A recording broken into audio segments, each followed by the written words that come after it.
guys, it's M4J here, and welcome back to Global Ventures here on Planet Coaster. Now, there wasn't an episode last week, apologies for that. There was a couple of reasons behind it. One, I just wasn't feeling that creative to record something for last week. And the second reason is I was actually, this might sound like a contradiction to what I just said, but I was actually coming up with ideas for Bandito and how I was going to theme this new station building to do with the new ride. This is going right the way back to when I first rebuilt this ride as an Infinity Coaster rather than a Eurofighter. I was trying to come up with ideas for what to do with the actual building, the show building, the shell of the building that we've got here, plus how I was going to integrate the queue line into the new sort of structures that I was planning on building, like the little dark ride section at the start and all that good stuff. I have come to a conclusion, and you'll see it coming up on the screen throughout this episode. Now, this is part of a, technically it's part of a 3-episode project. The next 2 episodes might not look like they're part of this project, but it's part of the whole idea of integrating areas of the park into one another and actually making it all look a little bit more like areas of a theme park, first and foremost, because that's what this all is at the end of the day. It's areas of a theme park. So this, as you know, is the Legend of the Frontier section of the park, and it sits right next to the City of the Future section of the park, which is a Japanese-themed area.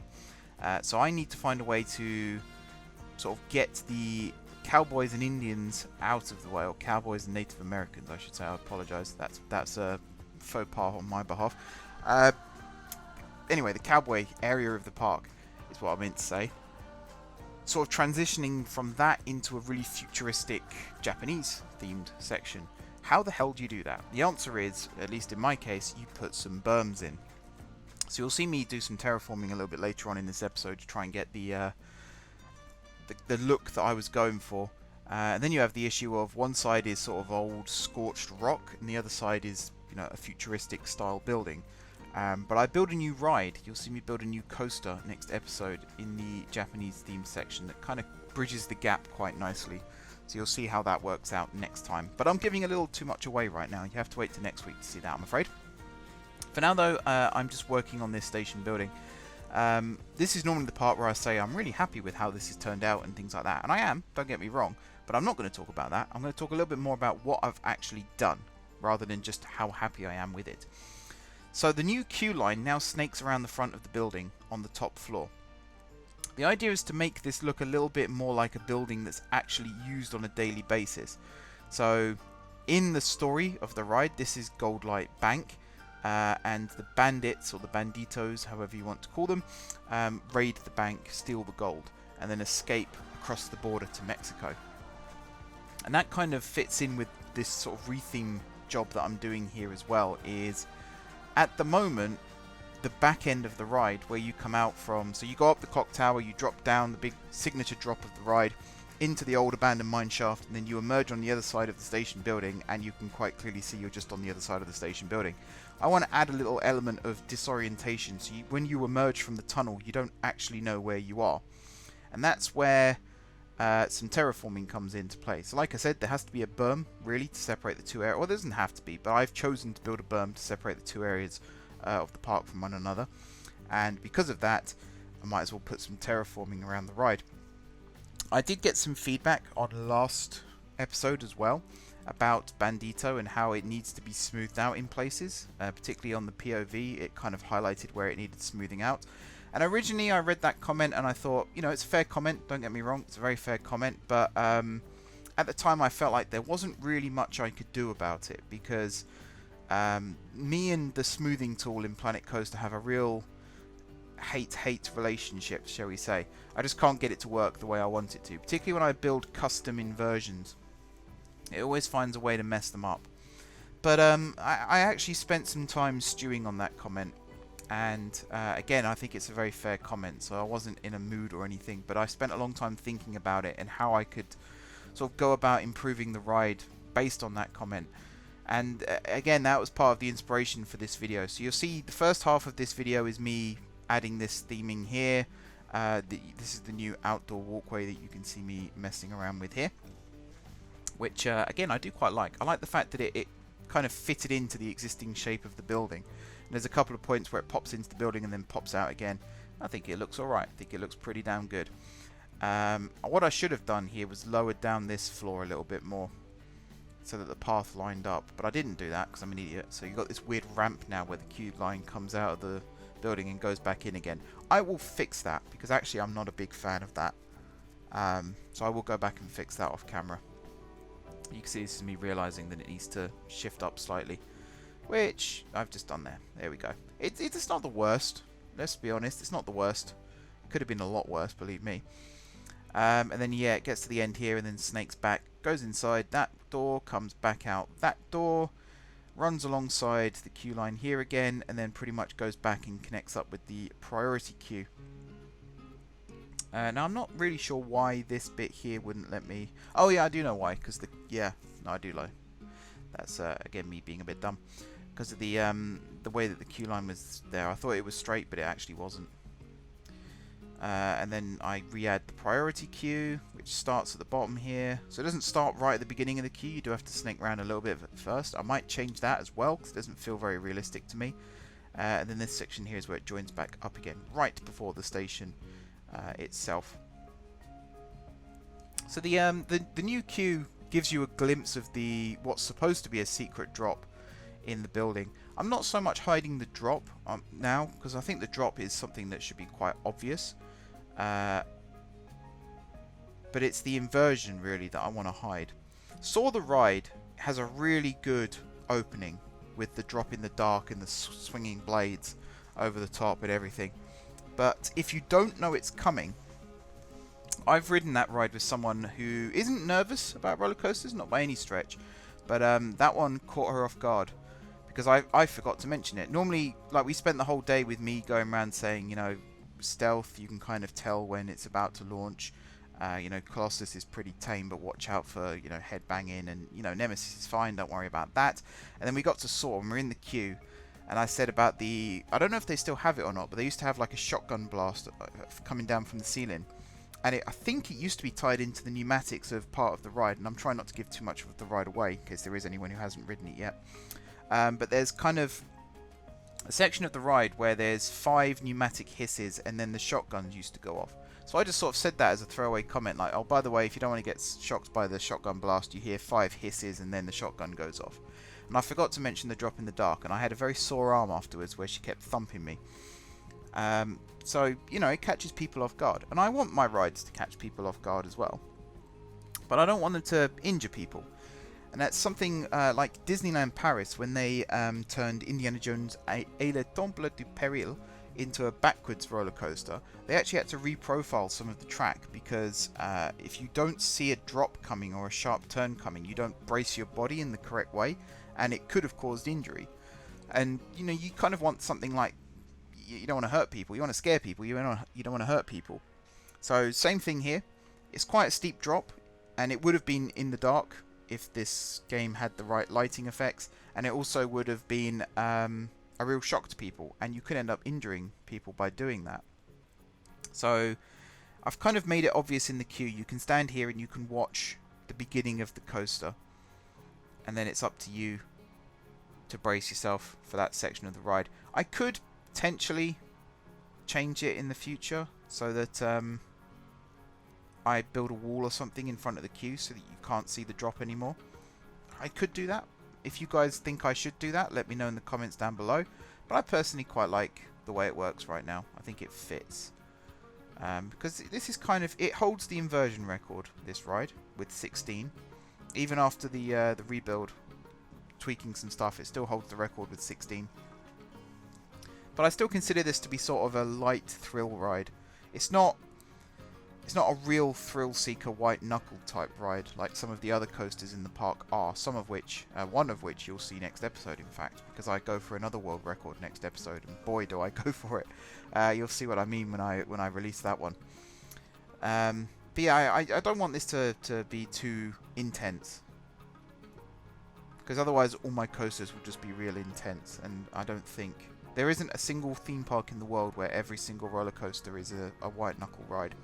So this, you know, Global Ventures is no different.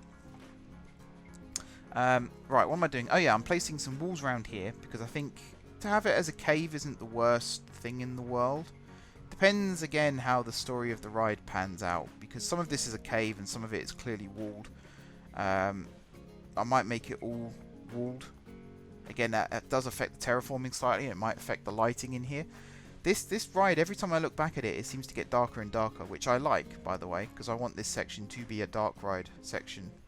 That was always the plan, was to have this section in the dark, particularly the hotline roll, because that is the bit that's meant to catch you off guard and catch you by surprise. And it's the first of the 16 inversions. So it's kind of a Gerstlauer trademark now. The Smiler has it, Saw the Ride has it. Lots and lots of Eurofighters and Infinity Coasters around the world have the drop in the dark and then the first inversion in the dark. And it had to be included here as well. It's a Gerstlauer coaster, it has to tick all the boxes. That's also why the launch comes before the lift hill, because originally when I was planning this ride, the lift hill was going to come first, and then the launch would come later on in the ride. But I thought actually most Gerstlauer coasters have the launch first, and it really does add to the thrill to have the launch first. Right, this is me affecting the banking and the smoothing of the ride now. The bit that was particularly highlighted to me was the section in the tunnel here. So you see that the actual end of the drop there has been completely reprofiled now with the new banking. And I think it does look a lot better. So I can't remember the name of the person who suggested it now, I apologise. But thank you for the suggestion, because I think it's a very justified suggestion to actually go in and change how the ride works here. I have watched a POV of it. It does work. The clearances all work as well. I do fix a little bit of the legs here of these little stands with the lights on, just to try and make it work out a little bit more. Checked all the clearances. It seems to be fine. The speed is also good. The banking is a lot better, and I think it did actually affect the rating as well, which is also good. And this is, I believe, the second fastest part of the ride. This section, believe it or not, the launch is faster. The top speed of the ride is 77 miles per hour, and it's the section where just after the launch, where it dips down before the banana roll, it goes from 75 to 77 miles per hour, because I think the launch goes up to 75, and it just ticks over to 77, very nearly hits 78. So this was the fastest ride in the park until next episode, and again you'll see why that is. This is me checking the clearance here. I actually kind of like the new profile of the end of that drop now, because if you're standing on the path in front of it looking at it, you can kind of see it just starting to bank as it disappears into the tunnel. But this kind of got me inspired to see what else I could fix on the ride in terms of smoothing, because the first one worked so well. This bit here was bugging me as well, because the little bunny hop after this clock tower section, it wasn't actually banked. I thought it was, but it wasn't. So it had this really weird shape to it, which was, it looks good on an RMC coaster, but not so good on on anything else. So I had a little fix of this as well, and I created a little overbank section, which kind of worked out again and kind of didn't. You'll see me riding it here just to check all the clearances and stuff again. I like that section where it goes from the 0G roll into the clock tower there. I do like that, and you'll see it here. I really like the new 0G roll as well. I think that works really well. This overbank turn I'm going to replace, because it is affecting the pacing of the ride still. It's affecting the ratings, but it's also leaving a train, like the train behind is always waiting on the launch track now, which I don't like. So I will be fixing that. You can see here as well I was having problems with the banking. I was getting to the stage where I was almost ready to move the 0G roll to actually make it twist slightly to the right, and I settled on this as a compromise. So the outward leg of the 0G roll now curves slightly to the right, and that makes up the gap. And you know, it does work out quite well. You see I'm just fixing some stuff here as well. It does work out quite well, and it creates that nice head chopper effect with the bottom of the clock tower, which I really like. In just a second you'll see that happen. And it connects up, there we go, and it all looks pretty damn good. And again, I've checked it with the ride through. It's still not 100% smooth. I don't think I'll ever get this coaster 100% smooth, but I get it pretty close. I get it pretty close. But you know, most coasters these days, they have that kind of jankiness to them. They're not perfectly smooth. They're never perfectly smooth. And you know, enthusiasts especially, they like wooden roller coasters that aren't particularly smooth. They have a character to them when they're quite rough riding. And I think that it goes for most coasters around the world, I don't personally think Gerstlauer coasters are that smooth. Rides like the Smiler, for example, I found, when I rode it, it was only like 2 years old, and I found it already to be quite rough riding. Saw the Ride I've never liked. It oscillates a lot from side to side, particularly on the Camelback. It really oscillates from side to side, and I guess it's just the design of the car. Some people like it, I personally don't, but I respect those who do. It's just, you know, it's a thing. So I always find it's a weird criticism when people talk about smoothness on Planet Coaster, because there are rides that aren't smooth. I've seen lots of POVs of people's coasters that are not smooth at all, but I've always held back on pointing that out to them, because name me a coaster in the world that is actually smooth. B&M, I suppose, have a reputation for being quite smooth, but even then, some of the older ones, people do talk about them having a rough ride. It's really a very subjective thing. Some people might say one thing, some people might say another. You know, it's entirely up to you. But I'm on this little smoothing train now, so I'm having a look at some of the other things here that I can smooth. This section here as well was always bugging me. I never liked it. The rollout was the bit I didn't like, but the only way I could really fix it was to fix all of this as well. And I use the word fix. It's not really fixing per se. It's amending, changing, evolving. You know, the coaster is evolving now. Every time someone leaves some feedback, I always try and take it on board and amend the ride to match the feedback. And I kind of like how this works now as well, because the new sort of approach to the brake section here does get very, very close to that building, which was kind of the point of that building existing in the first place. Was it was meant to be a theming element for Manic Miner, but a near miss for Bandito, and you know, it serves that purpose quite nicely now. So I'm happy. You know, I'm liking how this is looking now. It is still a weird rollout from the Immelmann. It was always going to be a weird rollout because let's face it, the Immelmann's in a really awkward place. It's crammed in between Manic Miner and the railway. I love the fact that it fits. That's always a good thing. I was really, really happy when I got that to work on the rebuild. But again, it's just got that little bit of jankiness, and eventually I'm going to reach a point where I'm just going to accept it for what it is and not fix it anymore. I am still interested in people's feedback in the comments though. If you do think that certain sections do need a little bit of tweaking still, let me know. I'm pretty happy with the layout now. The overall layout I'm very happy with. I can't see that changing now. But little bits of smoothing here or there I'm still happy to do. I'm actually looking at the way it goes from the rollout into the into that little rise up into the brakes there, and it's almost like a 90-degree bank when it hits the bottom of the rollout. So I might go and smooth that out again. We'll see. So this is the berm I was talking about. So these are like little land bridges that I'm building here. I do sort of shorten them a little bit more. It's not to make the path dark or anything. It's just to kind of split the areas up. And because the end of Bandito is supposed to take place, crossing the border into Mexico. I'm never gonna. It's not gonna say on the ride we're going to Mexico. It'll just say race to the border, that kind of thing. But I wanted it to disorient the riders, so when they come out of the tunnel and they rise up the Immelmann, they don't actually know where they are. It's only when they hit the final brake run that they realise they're just out the back of the station building. And I suppose if you cross this pathway here, then you'll know where that section of the ride takes place. But I like it. I do like it. But it did create an interesting conundrum as to what I was going to build on the Japanese side to kind of disguise this massive mountain that suddenly appeared out of nowhere.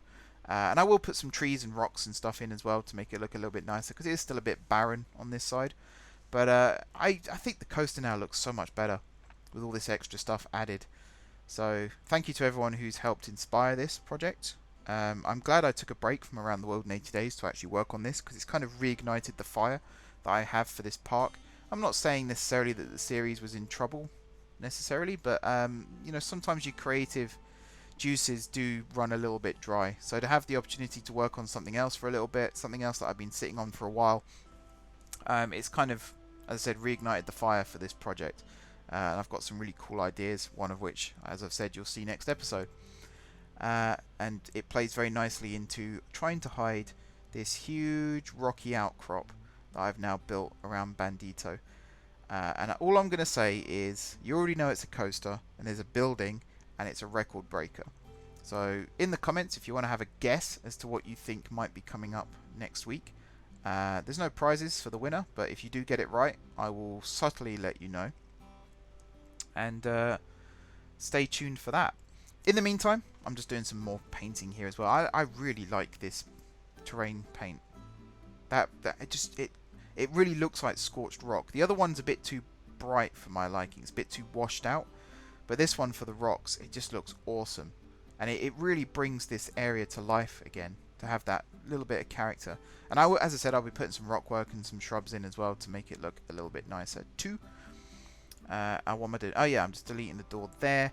The door triggers, again, I've not done them yet. Someone, again, I mentioned last video about how I hadn't done the door triggers yet, and the first comment I got was, you haven't done the door triggers yet. I don't know whether that was a troll, or whether people just tune out at certain points of the video, but, I mean, I did say, in all fairness, I did say. But there we go, it's by the by. I was considering doing another POV of Bandito for the end of this episode to show you the changes, but I don't think that's necessary. If I rebuild the ride, then I'll do a new POV. There will be a new POV uploaded on my website if you want to check that out, but I won't be doing one in here now because it's just not necessary really. You've already seen it a few times over the last couple of years, so you don't need to see it again. The bank vault will be getting placed in the future as well, along with a couple of other thematic elements inside the building here. I've already got the cowboys shooting at you there, but I will add a lot more stuff. And the last thing I do here is just lower down this launch a little bit more so I can add an extra floor underneath the queue line, so you can't see the path through the floor here now. Because if I was to look up now, you'd be able to see the queue line sort of snaking its way above. So I flattened this down a little bit more. Also to ease the forces here as well, because it was a little bit extreme. On that little section there, so it's a lot nicer now. Right, I'm going to start wrapping up. Thank you very much for watching. Don't forget to hit the like button if you enjoyed the video, and of course if you enjoyed the series. Drop some comments down below with any feedback you have, it's always appreciated. If you haven't already subscribed to the channel, be sure to hit the subscribe button. If you have already subscribed to the channel, thank you guys for your continued support, and until next time, I will see you soon.